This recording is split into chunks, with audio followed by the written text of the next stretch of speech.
You can see particles are dying a little bit more quickly, which is probably a little bit better.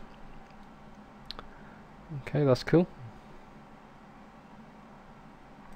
Right, then the next thing is all the particles are dying at the same time. So I'm going to put a little bit of random variation into this. So let's just put this down a little, and then we'll put the variation up some. There we go. So some particles will now live quite a bit longer than others.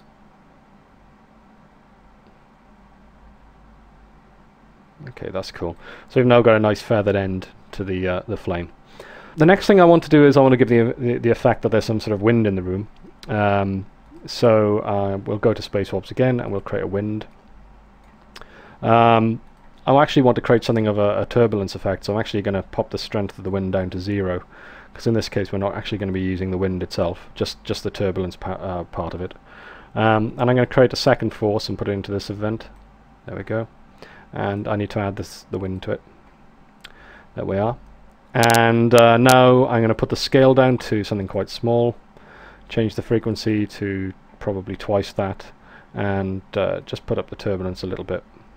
There we go. You can see the particles are changing in the viewport, and now as they fly off, they're actually a little bit more turbulent in the air, which makes them look a little bit more organic. So that's not looking too bad now. I think we got some pretty decent looking flame particles there. There we go. Let's put the count up now. So we're going to birth quite a few more particles. Instead of 300, let's go for 3,000. And you can see it's given me a total here of 24,000 at once. This is actually per frame here. Actually, this is per second, I should say. So you have to divide that number for 25 for the actual number of particles per frame.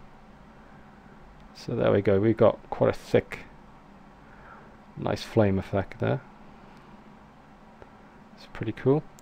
And the only thing I'd say now is maybe as the particles come off the ball, they're just being left in space, and they've got no initial velocity. So that's something I'd probably like to have a little bit of. So let's zoom in here some. Let's just hide the particle view for a second. Select the ball, press Z to zoom in on it. There we go. And bring particle view back. And I'm going to give these particles a little bit of an initial speed. So let's change the display of the particles here to dots.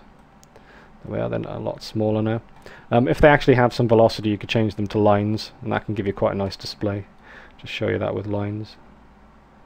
There we go, that's quite cool. Gives you an idea of their motion. So let's give this some speed, and in this case I'm going to use speed by surface. So we'll just put this in here after position. Speed by surface, we need to add the surface.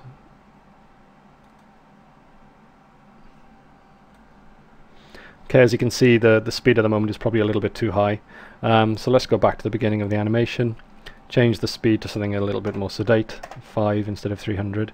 It's going to actually use the surface normal of the sphere to give a speed vector to the particles, so they actually will emit from the surface in all directions. So you can see as they come down now, they have a little bit more speed. Let's change that here, so you can see. We should actually update that, and I'll just hide this. Hide the particle view for a second. There we go. Here they come through. And what's actually happening now is that particle flow is starting to chug a little bit, so this is because it's having to recalculate all these particles. So the first thing I need to do is check that we have real time turned off. This is not such a good thing when you're working with particles, as basically Max will be forced to try and keep up 25 frames a second if you press play here. The particle calculation won't be able to do that. So it'll go from, let's say, frame 0 to frame 15. Max will then try and calculate those frames in between, as quickly as it can, and then it'll get to frame 15, and Max will be saying, well, hang on, you know, we shouldn't be on frame 15 by now, we should be on frame 58 or 150.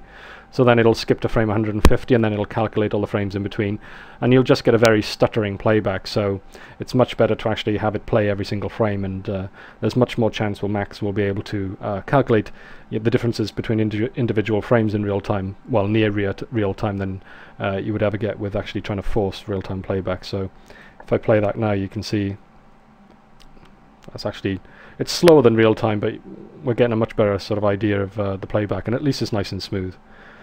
So I'll just pause that, and we'll go back to the first frame again, and you can see particle flow is actually recalculating the particles down here. Now let's say you're happy with the way the particles are moving, so what I'm going to do now is actually cache the particles, and we're pretty much finished with the particle flow part of this tutorial. So I'm going to get a cache operator, I'm going to pop it in here. If I put it here, it'll actually cache everything that comes below. It'll cache all the events below it if you actually put the cache into the source.